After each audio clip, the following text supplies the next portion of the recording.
इस current affairs funda में आप सभी का स्वागत है। मैं हूं आपके साथ अभिषेक शर्मा और आज के इस वीडियो सेशन में हम 25 अक्टूबर तक के सभी इंपॉर्टेंट करंट अफेयर्स कवर करने वाले हैं। हमेशा की तरह आप इस वीडियो को अंत तक जरूर देखिएगा। आज भी आपको काफ़ी कुछ जानने के लिए मिलेगा। साथ ही गाइस इस सेशन को शुरू करने से पहले आप सभी को बताना चाहूँगा, यदि आप हमारी टेस्ट सीरीज लेना आप चाहते हैं जिसका टाइटल है bank pro plus all insurance exams, तो आप इसको बाय कर सकते हैं 599 में। अभी 50% ऑफ चल रहा है और ये ऑफर 28 अक्टूबर तक वैलिड है। इसमें आपको फुल टेस्ट पेपर्स मिलेंगे, चैप्टर वाइज भी और सब्जेक्ट वाइज भी। 1 साल की इसमें वैलिडिटी रहेगी। साथ ही यदि आप हमारी daily current affairs PDF, weekly PDF और मंथली पीडीएफ चाहते हैं तो इस वीडियो के फर्स्ट कमेंट में या फिर डिस्क्रिप्शन में दिए गए लिंक पर क्लिक करके पा सकते हैं। ये आप 199 रुपीज़ में ले सकते हैं। इस पर भी 50% ऑफ है, दिवाली ऑफर चल रहा है और 1 साल के लिए इसमें भी आपको करंट अफेयर्स प्रोवाइड कराए जाते हैं। तो आप इसको ऐप से भी पढ़ सकते हैं या फिर वेब बेस्ड भी पढ़ सकते हैं, अपने लैपटॉप वगैरह से भी लॉगिन कर सकते हैं। कोई भी अगर आपका डाउट है हमारे इस पीडीएफ कोड संबंधित तो आप कमेंट बॉक्स में ज़रूर लिखिएगा। तो चलिए फिर आज के इस सेशन की शुरुआत एक प्यारे से क्वेश्चन के साथ करते हैं।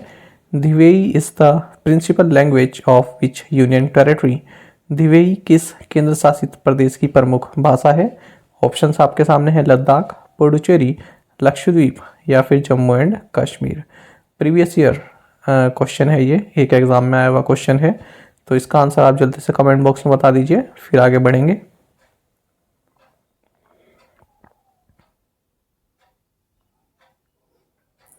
Which edition of the Ayurveda Day was celebrated on October 23rd this year with the theme हर दिन घर आयुर्वेद? इस वर्ष 23 अक्टूबर को आयुर्वेद दिवस का कौन सा संस्करण हर दिन घर आयुर्वेद विषय के साथ मनाया गया? ऑप्शंस आपके सामने हैं। सही आंसर ऑप्शन सी रहेगा, 7th। तो आपको जानना चाहिए कि साल 2016 से ही जो धन्वंतरी जयंती होती है यानी कि धनतेरस होता है, उसके मौके पर नेशनल आयुर्वेद डे हम ऑब्जर्व करते आ रहे हैं। और इस बार 2022 में 23 अक्टूबर 2022 को हमने 7th आयुर्वेद डे ऑब्जर्व किया है। इस बार 2022 में इसका थीम रहा हर दिन हर घर Ayurveda.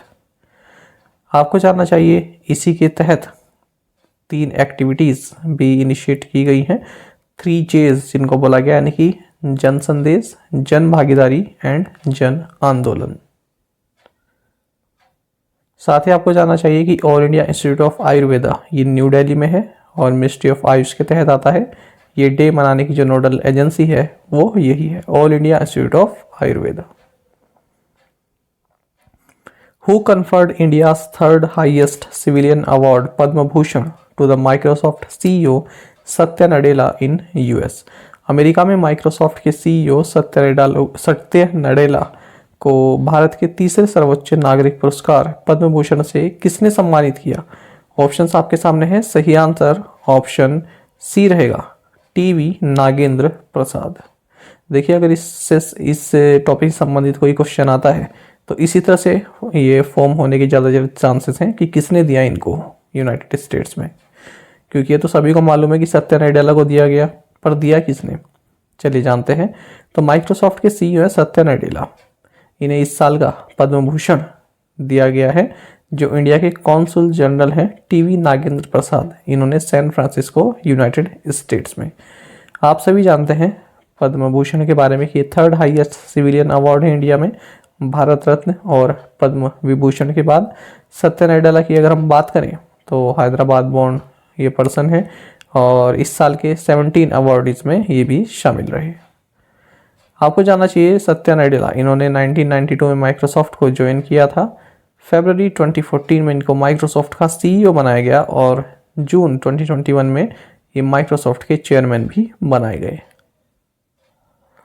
Who has become the first Indian and Asian woman to be appointed as the special rapporteur for United Nations Human Rights Commission UNHRC? संयुक्त राष्ट्र मानवाधिकार आयोग के लिए विशेष दूत के रूप में नियुक्त होने वाली पहली भारतीय और एशियाई महिला कौन बन गई हैं? ऑप्शंस आपके सामने हैं। सही आंसर यहाँ ऑप्शन ए रहने वाला है, केपी अश्विनी। तो केपी अश्विनी एक दलित स्कॉलर्स हैं और कर्नाटक के कोलार डिस्ट्रिक्ट से बिलोंग करती हैं। इनको United Nations human rights commission में स्पेशल रिपोर्टर बनाया गया है। आपको जानना चाहिए जो 47 member United Nations human rights body है, इनके द्वारा इनको एंडोर्स किया गया है और ये फर्स्ट इंडियन और एशियन वुमेन बन गई हैं जो कि इस पोस्ट तक पहुंची हैं। आपको जानना चाहिए जवाहरलाल नेहरू यूनिवर्सिटी से पीएचडी स्कॉलर हैं। अगर हम स्पेशल रिपोर्टर की बात करें तो ये इंडिपेंडेंट एक्सपर्ट्स होते हैं जो भी महत्वपूर्ण मीटिंग्स होती है उस पर रिपोर्ट तैयार करते हैं। साथ ही ये भी ऑब्जर्व करते हैं कि जो इंटरनेशनल ह्यूमन राइट्स लॉज हैं उनका वायोलेशन किस जगह पर होता है, उससे संबंधित जानकारी इस अथॉरिटी को प्रोवाइड कराते हैं। Which country's former professional boxer Bernard Doon has been named the High Performance Director (HPD) for Indian boxing? किस देश के पेशेवर मुक्केबाज बर्नार्ड ड्यून को भारतीय मुक्केबाजी के लिए उच्च प्रदर्शन निदेशक HPD नामित किया गया है? ऑप्शन आपके सामने है। सही आंसर ऑप्शन बी है, आयरलैंड। तो आपको जानना चाहिए आयरलैंड के बॉक्सिंग प्लेयर रहे हैं बर्नार्ड ड्यून और इनको भारतीय बॉक्सिंग में हाई परफॉर्मेंस डायरेक्टर नियुक्त किया गया है। और क्योंकि इनसे पहले सैंटियागो नेवा थे तो इन्होंने पद छोड़ दिया है, डिपार्चर हो गया इनका, उनके बदले अब इस पोजीशन को ये बर्नार्ड लेंगे। बॉक्सिंग फेडरेशन ऑफ इंडिया की बात करें तो न्यू दिल्ली में हेडक्वार्टर से और प्रेसिडेंट है Ajay Singh. Diwali will be observed as a public holiday in which city beginning in 2023। 2023 से किस शहर में दिवाली को सार्वजनिक अवकाश के रूप में मनाया जाएगा? ऑप्शंस आपके सामने है। सही आंसर ऑप्शन डी है, न्यूयॉर्क। तो देखिए दिवाली अगले साल यानी कि 2023 से न्यूयॉर्क सिटी में पब्लिक हॉलीडे के रूप में ऑब्जर्व की जाएगी। और आपको जानना चाहिए कि जो न्यूयॉर्क सिटी है यहाँ पर लगभग 2 लाख लोग हिंदू, बुद्धिस्ट, सिख और जैन कम्युनिटीज से आते हैं और जो सेलिब्रेट करते हैं दिवाली के महोत्सव को। तो यहाँ के जो मेयर हैं एरिक एडम्स, इनका ये कहना है कि ये डिसीजन इसलिए लिया गया है ताकि जो सिटी की इंक्लूसिविटी है यानी कि अलग अलग जगह से अलग अलग धर्मों के लोग हैं और सब मिलकर इस त्यौहार को मनाते हैं। और किड्स को भी ये मालूम होना चाहिए कि फेस्टिवल ऑफ लाइट्स क्या है, किस तरह से इसे मनाया जाता है। The official language committee headed by whom recently submitted its report to President Draupadi Murmu. किसकी अध्यक्षता वाली राजभाषा समिति ने हाल ही में राष्ट्रपति द्रौपदी मुर्मू को अपनी रिपोर्ट सौंपी है? ऑप्शंस आपके सामने है। सही आंसर ऑप्शन ए है, अमित शाह।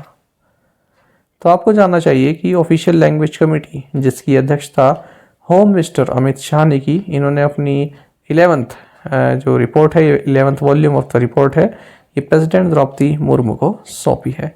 साथ ही इन्होंने ये भी रिकमेंड किया है कि जो भी हिंदी स्पीकिंग स्टेट्स हैं या फिर रीजनल लैंग्वेजेस जिन स्टेट्स में बोली जाती हैं, तो वहाँ पर जितने भी central institutions of higher education हैं उनका जो इंस्ट्रक्शन का मीडियम होना चाहिए वो हिंदी होनी चाहिए। इस तरह की रिकमेंडेशन उन्होंने दी है और काफ़ी विवाद भी इस पर चल रहा है।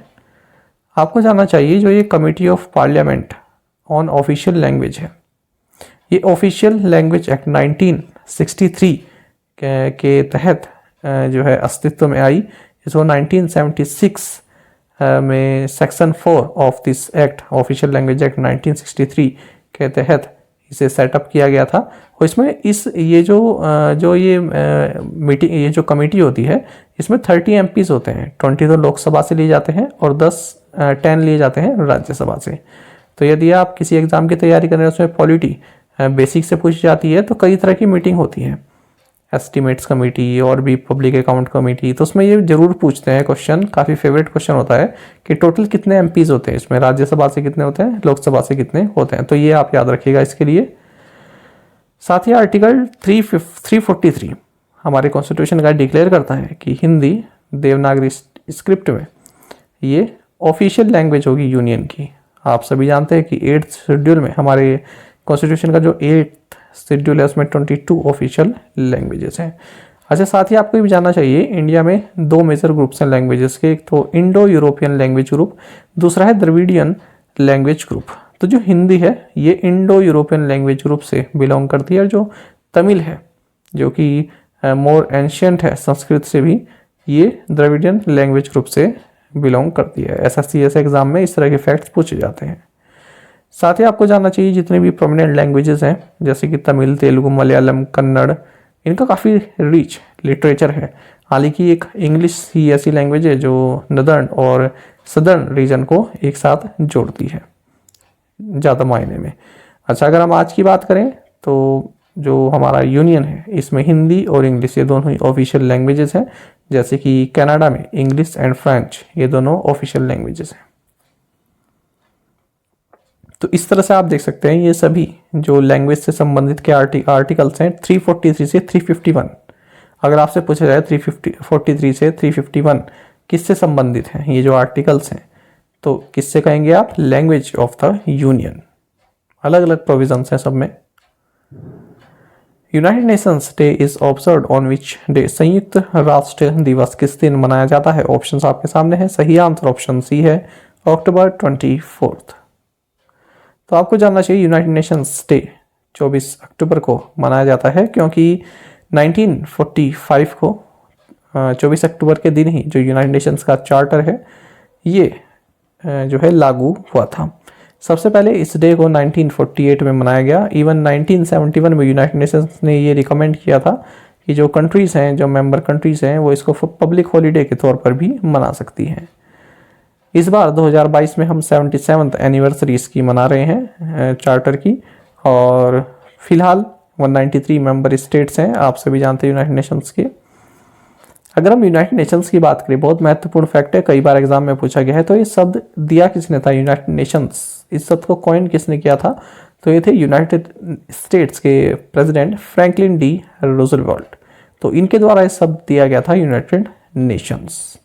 सबसे पहले 1 जनवरी 1942 को ये शब्द यूज किया गया था सेकेंड वर्ल्ड वॉर के तहत।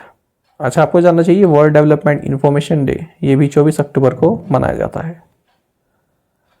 Which state has set up a 22 member governing council on climate change? किस राज्य ने जलवायु परिवर्तन पर 22 सदस्यीय शासी परिषद की स्थापना की है? ऑप्शंस आपके सामने हैं। सही आंसर ऑप्शन डी है, तमिलनाडु। तो तमिलनाडु की जो स्टेट गवर्नमेंट है, इन्होंने एक 22 सदस्य वाली गवर्निंग काउंसिल को सेटअप किया है जो कि क्लाइमेट चेंज से संबंधित है।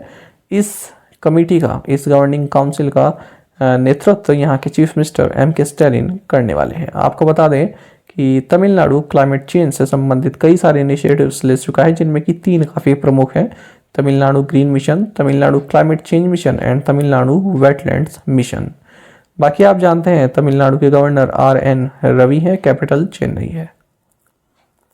Which city will host the 91st Interpol general assembly next year? अगले साल 91वीं इंटरपोल महासभा की मेजबानी कौन सा शहर करेगा? ऑप्शंस आपके सामने है। सही आंसर ऑप्शन ए रहेगा, वियना।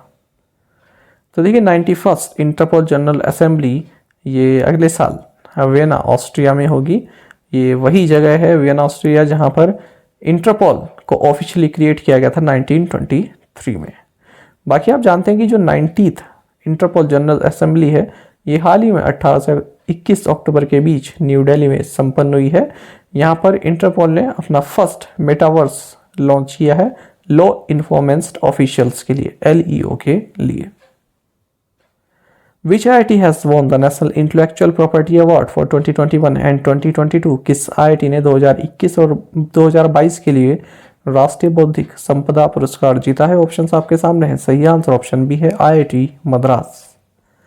तो आपको जानना चाहिए Indian institute of technology Madras IITM जिसको बोलते हैं, इसने नेशनल इंटेलेक्चुअल प्रॉपर्टी अवार्ड्स जीते हैं 2021 2022 के लिए।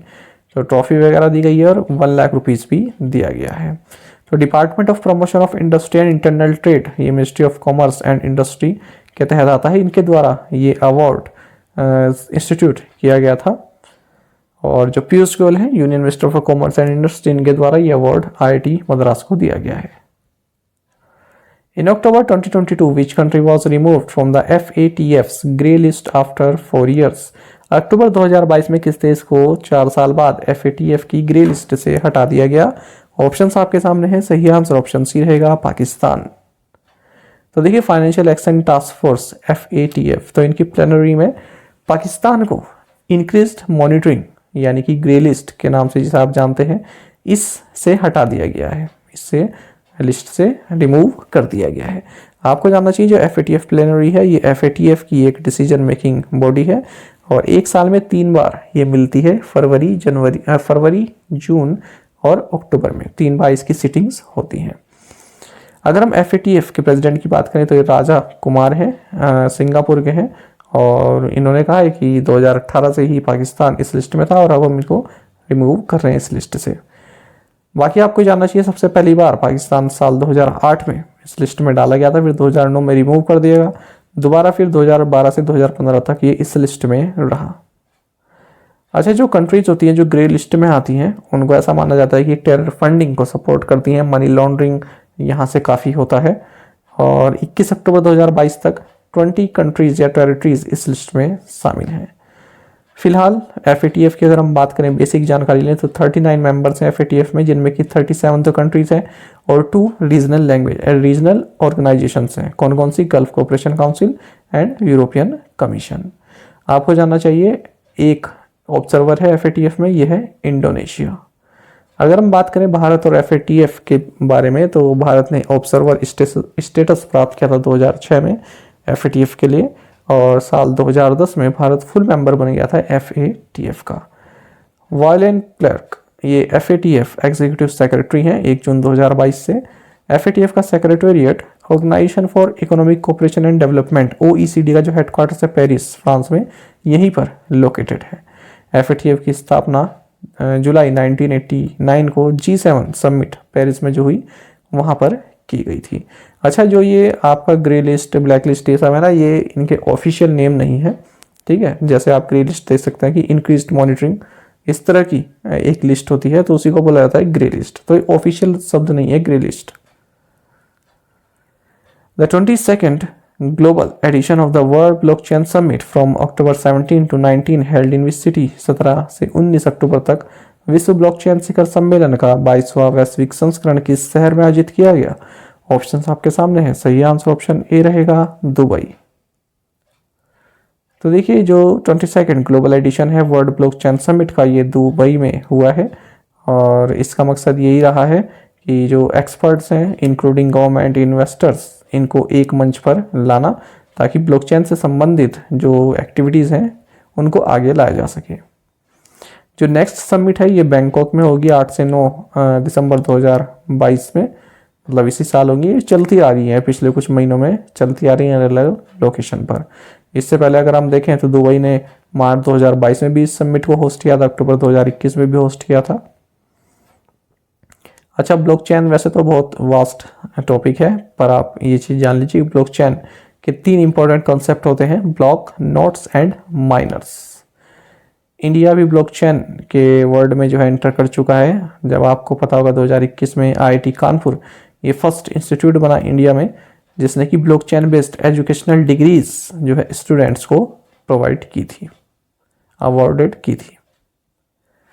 Who has won India's first Greco-Roman medal in Under-23 Wrestling World Championship? Under-23 कुश्ती विश्व चैंपियनशिप में भारत का पहला ग्रीको रोमन पदक किसने जीता? ऑप्शंस आपके सामने हैं। सही आंसर ऑप्शन डी रहेगा अमन सहरावत। तो Under-23 वर्ल्ड रेसलिंग चैंपियनशिप्स ये पोंटिवेरा स्पेन में संपन्न हुई है। यहाँ पर हमारे अमन शेरावत इन्होंने इतिहास रचा और फर्स्ट इंडियन रेसलर बन गए जिन्होंने गोल्ड मेडल जीता है। तो अमन शेरावत इन्होंने अहमद दुमान को हराया है फाइनल में और गोल्ड जीता है। इंडिया ने यहाँ पर 6 मेडल जीते, 1 गोल्ड, 1 सिल्वर और 4 ब्रॉन्ज मेडल्स। इनके अलावा आपको जाना चाहिए सजन भानवाला, ये फर्स्ट ग्रीको रोमन रेसलर बने इंडिया से जिन्होंने कोई मेडल जीता। इन्होंने यहाँ पर ब्रॉन्ज मेडल जीता। एक मिनट,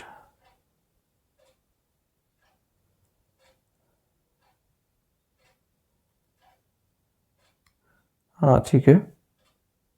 यहाँ पे क्वेश्चन में आएगा who has become the first Indian wrestler to win gold medal in Under-23 wrestling world championship. Question में थोड़ा सा मॉडिफिकेशन होगा, PDF में मैं कर दूंगा, बाकी आप इस आर्टिकल को पढ़िएगा यहाँ से तो अपने आप इसको समझ जाएंगे। इतना चेंज नहीं है, ऐसे भी समझ सकते हैं जो क्वेश्चन है, बस मैं यहाँ पर गोल्ड लिखना भूल गया, बाकी एक्सप्लेनेशन में तो लिखा हुआ ही है। चलिए आगे बढ़ेंगे, कोई ऐसी दिक्कत वाली बात नहीं है। विच of the following bagged most popular GI award by the ministry of commerce and industry in the food category? निम्नलिखित में से किसे खाद्य श्रेणी में वाणिज्य और उद्योग मंत्रालय द्वारा मोस्ट पॉपुलर GI पुरस्कार मिला है? ऑप्शन आपके सामने है। सही आंसर ऑप्शन डी रहेगा, हैदराबादी हलीम। तो देखिए जो हैदराबादी हलीम है इसको most popular geographical indication GI award दिया गया है ministry of commerce and industry के द्वारा फूड कैटेगरी में। तो रसगुल्ला, बीकानेरी भुजिया, रतलामी सेव, इन सभी आइटम्स को इसने पीछे छोड़ दिया है। 2010 में हैदराबादी हलीम को पहली बार GI स्टेटस दिया गया था। In October 2022, which two countries have agreed to share more intelligence and deepen military cooperation to counter China? अक्टूबर 2022 में किन दो देशों ने खुफिया जानकारी साझा करने और सैन्य सहयोग को गहरा करने पर सहमति व्यक्त की है? ऑप्शन आपके सामने है। सही आंसर ऑप्शन बी रहेगा, जापान एंड ऑस्ट्रेलिया। तो देखिए ऑस्ट्रेलिया और जापान इन्होंने चाइना की मिलिट्री राइज को देखते हुए, मिलिट्री ताकत को बढ़ते हुए देखते हुए एक sensitive intelligence and defence cooperation agreement sign किया है। किसके द्वारा साइन किया गया? जापान के प्राइम मिनिस्टर फूमियो किशिदा और ऑस्ट्रेलियन काउंटर पार्ट इनके एंथोनी एल्बनीज, इनके द्वारा। कहाँ पर? पर्थ में, western Australian city of Perth, यहाँ पर। तो देखिए ये इनका एक 15 साल पुराना भी एक अकॉर्ड था, तो उसको रिवैम्प किया है, कुछ मॉडिफिकेशन किए हैं, फिर से रिन्यू किया है। आप देख रहे हैं यहाँ पर ये जो अंडरलाइन किया है western Australia city of Perth, उसके बाद रिवैम्पिंग अ डस्टी 15-year-old अकॉर्ड। तो ये जो डस्टी लिखा है ना, डस्टी का मतलब क्या है? डस्ट लग जाती है कि इस चीज़ पर, जैसे फाइल बहुत दिनों से रखी है तो उस पर डस्ट लग जाती है ना, यानी कि बहुत दिनों से यूज ही नहीं किया है। तो इसी यही इंग्लिश की ब्यूटी है, रिवैम्पिंग अ डस्टी 15-year-old अकॉर्ड। तो जोर डाला जा रहा है कि जो 15 साल पुराना अकॉर्ड है ना वो डस्टी हो चुका है, उसको ये लोग कुछ यूज ही नहीं कर रहे हैं, ऐसा कुछ उसके आगे कुछ प्रोग्रेस नहीं चल रही है, तो उसको रिवैम्प किया गया है, ये मतलब होता है। अच्छा, जापान की अगर हम बात करें तो जापान के पास कोई ऐसी फॉरेन स्पाइस एजेंसी नहीं है, जैसे अमेरिका के पास CIA है, ब्रिटेन के पास MI6, रशिया के पास FSB, और जो ऑस्ट्रेलिया की इंटेलिजेंस एजेंसी है ASIO, वो इतने बड़े लेवल की ऑर्गेनाइजेशन नहीं है। The competition commission of India और CCI has find which company 1337 crore rupees for anti competitive practices? भारतीय प्रतिस्पर्धा आयोग या CCI ने किस कंपनी पर प्रतिस्पर्धा विरोधी प्रथाओं के लिए 1337 करोड़ रुपए का जुर्माना लगाया? ऑप्शन आपके सामने है। सही आंसर ऑप्शन बी रहेगा, गूगल। तो आपको जानना चाहिए कंपटीशन कमीशन ऑफ इंडिया, इसने गूगल पर 1337 करोड़ रुपए का जुर्माना लगाया है for anti competitive practices related to android mobile devices. तो देखिए ये क्या करता है, गूगल क्या करता है, अब जैसे मोबाइल फ़ोन मैन्युफैक्चरर्स हैं तो उनको एक तरह से मतलब फोर्स करता है कि आप जितने भी गूगल की ऐप्स हैं तो वहीं पर साइन इन करवाइए। जो यूज़र है जब वो पहली बार अपना मोबाइल ओपन करे तो केवल वही ऐप्स उनको दिखे, वहीं पर वो अपना डेटा फिल करे। Google Chrome, YouTube, Google maps और भी जो ऐप्स हैं, तो मतलब एक इंडिपेंडेंट नहीं देता है मोबाइल मैन्युफैक्चरर को, तो मतलब एक इंडिपेंडेंट अथॉरिटी नहीं देता है। आपने भी देखा होगा जब आप नए फ़ोन को लाते हैं तो उसमें गूगल की कई तरह की ऐप होते हैं, उनमें आप लॉगिन साइन इन करना पड़ता है आपको, तो वही बात है। तो CCI ने यही कहा है कि ये प्रतिस्पर्धा को रोक रहा है। बाकी और जो हैं जो सेम ऐप जो डेवलपर्स हैं उनको भी तो यूज़ कर सकते हैं जो कस्टमर हैं, आप पहले ही उनसे ज़बरदस्ती करवा लेते हैं। तो इसी बारे में CCI ने कहा है कि आप डिवाइस मैन्युफैक्चरर्स को फोर्स मत कीजिए कि वो प्री इंस्टॉल करे किसी ऐप को, ये यूज़र पर छोड़ दीजिए कि वो क्या यूज़ करना चाहता है। इसरो's heaviest rocket launch vehicle Mark 3 LVM-3 और GSLV Mark 3 has successfully placed how many satellites of UK-based OneWeb? ISRO के सबसे भारी रॉकेट लॉन्च व्हीकल मार्क 3 ने UK स्थित OneWeb के कितने उपग्रहों को सफलतापूर्वक स्थापित किया? ऑप्शन आपके सामने है। सही आंसर ऑप्शन C 36 है। आपको जानना चाहिए इंडियन स्पेस रिसर्च ऑर्गेनाइजेशन यानी कि इसरो, इसने अपना heaviest rocket launch vehicle mark 3 तो इसे छोड़ा है कहाँ से? सतीश धवन स्पेस सेंटर श्रीहरिकोटा से, सेकंड लॉन्च पैड से। और इसने UK बेस्ड जो OneWeb कंपनी इसकी 36 सैटेलाइट्स को ऑर्बिट में प्लेस किया है। ये सभी सैटेलाइट्स इंटरनेट सर्विस प्रोवाइड करने से संबंधित हैं। आपको जानना चाहिए वन वेब का 14th लॉन्च हुआ है और जो इसके कॉन्स्टलेशन में अब तक 462 सैटेलाइट्स जो है लॉन्च हो चुकी हैं और 70% जो इसकी प्लानिंग लॉन्चिंग है, यानी कि 648 लो अर्थ ऑर्बिट सैटेलाइट्स ये लॉन्च करना चाहता है, उनमें से 462 ये कर चुका है। LVM-3M2 की अगर हम बात करें तो ये एक डेडिकेटेड कमर्शियल सैटेलाइट मिशन है न्यू स्पेस इंडिया लिमिटेड का, NSIL का, जो कि एक सेंट्रल पब्लिक सेक्टर एंटरप्राइज है department of space government of India के तहत। वन वेब के बारे में आपको जानना चाहिए, जॉइंट वेंचर है बिटवीन इंडिया भारतीय इंटरप्राइजेस एंड यूकेस गवर्नमेंट। अच्छा, हाल ही में इसरो ने जो जियो सिंक्रोनस सैटेलाइट लॉन्च व्हीकल यानी कि GSLV मार्क 3 इसको रीनेम किया, इसका नाम बदल कर दिया है अब लॉन्च व्हीकल मार्क 3 LVM-3, जो कि ऊपर भी लिखा है सबसे पहले पैराग्राफ में रेड कलर से हाईलाइट किया गया है, तो ये नाम उसका कर दिया गया है। विद द रोजगार मेला यानी कि recruitment drive launched in October, how many union government jobs has the Modi government announced it will provide. अक्टूबर में शुरू किए गए रोजगार मेला भर्ती अभियान के साथ मोदी सरकार ने कितनी केंद्र सरकार की नौकरियों की घोषणा की है। ऑप्शन आपके सामने है, सही आंसर ऑप्शन सी है 10 लाख। तो देखिए, प्राइम मिनिस्टर नरेंद्र मोदी ने 22 अक्टूबर को एक मेगा रिक्रूटमेंट ड्राइव लॉन्च की जिसका नाम था रोजगार मेला। 10 लाख जो है रोजगार प्रोवाइड किए जाएंगे, ऐसा इनका कहना है। 75,000 जो न्यूली इंडक्टेड अपॉइंटीज हैं उनको जो है लेटर भी दिए गए हैं, जो अपॉइंटमेंट लेटर्स हैं वो प्रोवाइड कराए गए हैं। Adani airports have tied up with which of the following to deliver seamless ride experience to travellers. यात्रियों को निर्बाध सवारी अनुभव प्रदान करने के लिए अडानी एयरपोर्ट्स ने निम्नलिखित में से किसके साथ करार किया है। ऑप्शन आपके सामने है, सही आंसर ऑप्शन बी है उबर। तो देखिए, उबर और अडानी एयरपोर्ट्स होल्डिंग लिमिटेड इन दोनों ने ये हाथ मिला है to deliver a seamless ride experience to travellers with a range of passenger focused initiatives. तो वही है कि जैसे आपके एयरपोर्ट्स हैं जो मुंबई, अहमदाबाद, लखनऊ, गुवाहाटी, जयपुर, यहाँ पर उबर पिकअप जोन्स बनाए जाएंगे, वहाँ से आप जहाँ जाना है जा सकते हैं। साथ ही आपको जानना चाहिए अडानी से ही संबंधित एक और करंट अफेयर है, मैंने इसी के साथ क्लब कर दिया ताकि पढ़ने में आसानी हो। अडानी डिफेंस एंड एरोस्पेस, इन्होंने एक एग्रीमेंट साइन किया है जिसके तहत ये इंडिया की जो largest private sector aircraft maintenance, repair and overhaul company है एयरवर्क्स, इसको एक्वायर करेगा। ये लगभग 400 करोड़ रुपए में। महत्वपूर्ण करंट अफेयर है। National health authority and national accreditation board for hospitals and health care providers NABH joined hands to expedite implementation of the Ayushman Bharat digital mission. Who is the chairman of NABH? Ayushman Bharat digital mission के कार्यान्वयन में तेजी लाने के लिए राष्ट्रीय स्वास्थ्य प्राधिकरण और अस्पताल और स्वास्थ्य सेवा प्रदाताओं के लिए राष्ट्रीय प्रत्यायन बोर्ड ने साझेदारी की है। आपको बताना है जो ये NABH है इसके अध्यक्ष कौन है। ऑप्शन आपके सामने है, सही आंसर ऑप्शन बी है महेश वर्मा। तो फिर से वही है, आप केवल इतना याद रखिए कि NHA और जो NABH यानी कि national accreditation board for hospitals and health care providers, इन दोनों ने एक MOU हाल ही में साइन किया अक्टूबर के महीने में। केवल इतना पढ़ के काम चल जाएगा क्योंकि बाकी की चीज़ें ऐसा कुछ खास मायने नहीं रखती हैं। बाकी आपको जानना चाहिए जो नेशनल हेल्थ अथॉरिटी इसके CEO RS शर्मा है और जो NABH के चेयरमैन महेश वर्मा है। Where did the PM Narendra Modi inaugurate India Urban Housing Conclave 2022? PM Narendra Modi ने इंडिया अर्बन हाउसिंग कॉन्क्लेव 2022 का उद्घाटन कहाँ किया। सही आंसर ऑप्शन बी है राजकोट।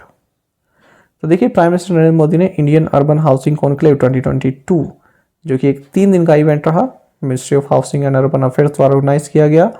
कहाँ पर? राजकोट, गुजरात में। तो PM मोदी ने इसको इनोग्रेट किया है। आपको जानना चाहिए जो ministry of housing and urban affairs है ये प्रधानमंत्री आवास योजना अर्बन यानी कि PMAYU इसको जून 2015 से ही इम्प्लीमेंट कर रहा है ताकि ऑल वेदर पक्का हाउसेस बन सके जिसमें कि बेसिक एमिनिटीज़ हों जितने भी एलिजिबल फैमिलीज या बेनिफिशरीज हैं अर्बन एरियाज में उनके लिए। तो टोटल 122.69 लाख घर सैंक्शन हो चुके हैं इस स्कीम के तहत, जिनमें से 105 लाख को जो है कंस्ट्रक्शन के लिए शुरू कर दिया गया है और लगभग 53 लाख को कंप्लीट कर दिया गया है और उनको डिलीवर कर दिया गया है बेनिफिशरीज को। आपको बता दें ये जो स्कीम है इसको 31 दिसंबर 2024 तक एक्सटेंड कर दिया गया है। अच्छा, साथ ही आपको जानना चाहिए कि जो ये प्रधानमंत्री आवास योजना अर्बन, इसके तहत ही एक टेक्नोलॉजी सब मिशन TSM, इसको भी सेटअप किया गया है। साथ ही आपको जानना चाहिए कि जो यही वाली जो स्कीम है, इसके तहत global housing technology challenge India GHTC India, इसको भी इनिशिएट किया गया था 2019 में। जो IAS टाइप के एग्ज़ाम होते हैं, PCS टाइप के एग्ज़ाम होते हैं, तो उनमें पूछ लिया जाता है कि टेक्नोलॉजी सब मिशन या फिर GHTC इंडिया ये किस स्कीम से संबंधित है, तो आंसर होगा आपका प्रधानमंत्री Awas Yojana. Who has been appointed as the new chairman of Quality Council of India? भारतीय गुणवत्ता परिषद के नए अध्यक्ष के रूप में किसे नियुक्त किया गया? ऑप्शंस आपके सामने है, सही आंसर ऑप्शन सी रहेगा, जैक्से शाह। तो देखिए, गवर्नमेंट ऑफ इंडिया ने जैक्से शाह को quality council of India QCI का चेयरमैन नियुक्त किया है 3 साल के लिए। आपको जानना चाहिए जो मिस्टर शाह हैं, ये फॉर्मर चेयरमैन रह चुके हैं रियल्टी डेवलपर्स बॉडी CREDAI के, और फाउंडर चेयरमैन है सेवी ग्रुप के। तो शाह फिलहाल ये ASSOCHAM western regional development council ये चेयरमैन है, और ये अब किसको रिप्लेस कर रहे हैं इस पोजीशन के लिए, QCI के चेयरमैन की पोजीशन के लिए रिप्लेस कर रहे हैं ये आदिल जैनुल भाई को, जो कि 2014-2022 तक इस पद पर रहे। अगर हम क्वालिटी काउंसिल ऑफ इंडिया की बात करें तो इसको कैबिनेट डिसीजन द्वारा 1996 में इस्टेब्लिश किया गया था। इसका हेडक्वार्टर्स न्यू दिल्ली में। ये एक नॉट प्रॉफिट ऑर्गेनाइजेशन है जो कि societies registration act of 21 of 1860 के तहत इसको रजिस्टर किया गया है। जो department of industrial policy and promotion, ministry of commerce and industry है, वो इसके लिए नोडल एजेंसी है। Chinese President Xi Jinping became the first leader of the ruling Communist Party after whom to get re-elected for an unprecedented third consecutive 5-year tenure in power। चीनी राष्ट्रपति Xi Jinping किस नेता के बाद सत्ता में लगातार तीसरे 5 साल के कार्यकाल के लिए फिर से निर्वाचित होने वाले सत्तारूढ़ कम्युनिस्ट पार्टी के पहला नेता बने हैं? ऑप्शंस आपके सामने हैं, सही आंसर ऑप्शन सी रहेगा, माओ जेडोंग। तो देखिए, चाइनीज प्रेसिडेंट है शी जिनपिंग, आप सभी जानते हैं। तो ये फर्स्ट लीडर बन गए हैं कम्युनिस्ट पार्टी के। वहाँ की जो चाइना में जो पार्टी है, जो रूलिंग पार्टी है, उसको वो कम्युनिस्ट पार्टी है। तो पहले लीडर बन गए हैं माओ जेडोंग के बाद, जो कि री इलेक्ट हुए हैं अपने तीसरे कंसेक्यूटिव 5-year टेन्योर के लिए। ठीक है, अच्छा। और आपको ये भी जानना चाहिए कि शी जिनपिंग को वहाँ की जो सोशल मीडिया है वो आजकल पीपल्स लीडर बोल रही है। रेनमिन लिंग्सयू के नाम से इनको पुकारा जा रहा है।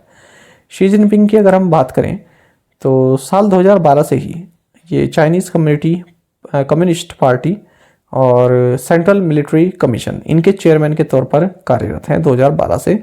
साथ ही पीपल्स रिपब्लिक ऑफ चाइना यानी कि जो चाइना है, इसके प्रेसिडेंट के तौर पर 2013 से ही कार्यरत है।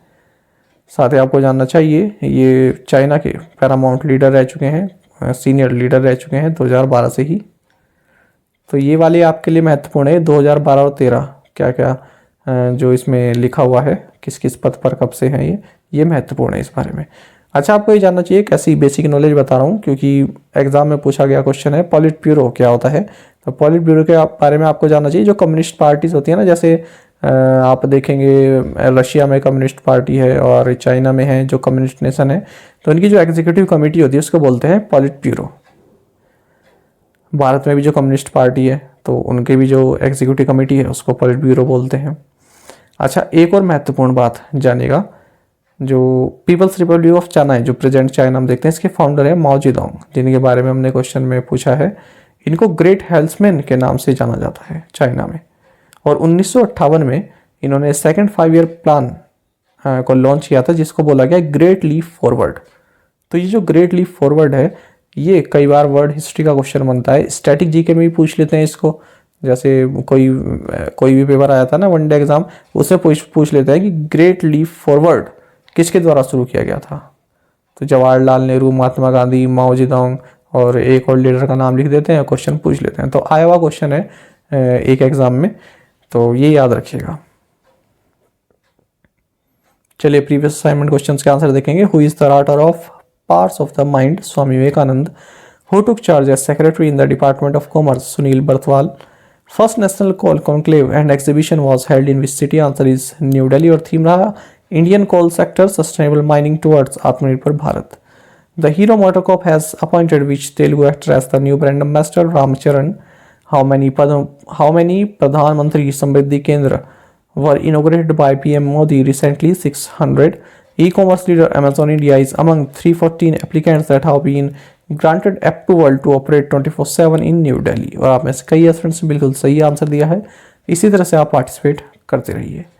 आज के असाइनमेंट क्वेश्चंस देखेंगे। Metaverse concept was first described in which novel? Who is the author of the book titled A Confused Mind Story? What is the name of the former Pakistani Prime Minister Imran Khan's political party? Life or Lifestyle for Environment was announced by PM Narendra Modi at COP26 in November which year? Who recently became the oldest winner of the Ballon d'Or since Stanley Matthews of England in 1956? Which agency has once again topped amongst all Group A ministries, department and autonomous bodies for resolving public grievances in the rankings report published by Department of Administrative Reforms and Public Grievances for the month of September 2022? तो इन 6 questions के answer comment box में जरूर दीजिएगा। यदि आपको एक question का answer भी आता है तो वो भी आप हमें कमेंट बॉक्स में बता सकते हैं। साथ ही करंट अफेयर्स फंडा को आप टेलीग्राम पर भी ज्वाइन कर सकते हैं। यहाँ पर रेगुलर वीडियो अपडेट्स और करंट क्विज़ हम आप सभी के लिए डालते रहते हैं। साथ ही डिस्कशन ग्रुप में आप किसी भी क्वेश्चन का सोल्यूशन पा सकते हैं। दोस्तों, यहाँ पर हमारे करंट अफेयर्स की प्लेलिस्ट दी गई है, इसको आप जरूर देखें। अपने दोस्तों के साथ, फेलो स्टूडेंट के साथ हमारे करंट अफेयर्स को शेयर जरूर करें। आज का ये सेशन आपको कैसा लगा कमेंट बॉक्स में जरूर बताइएगा। Thank you guys.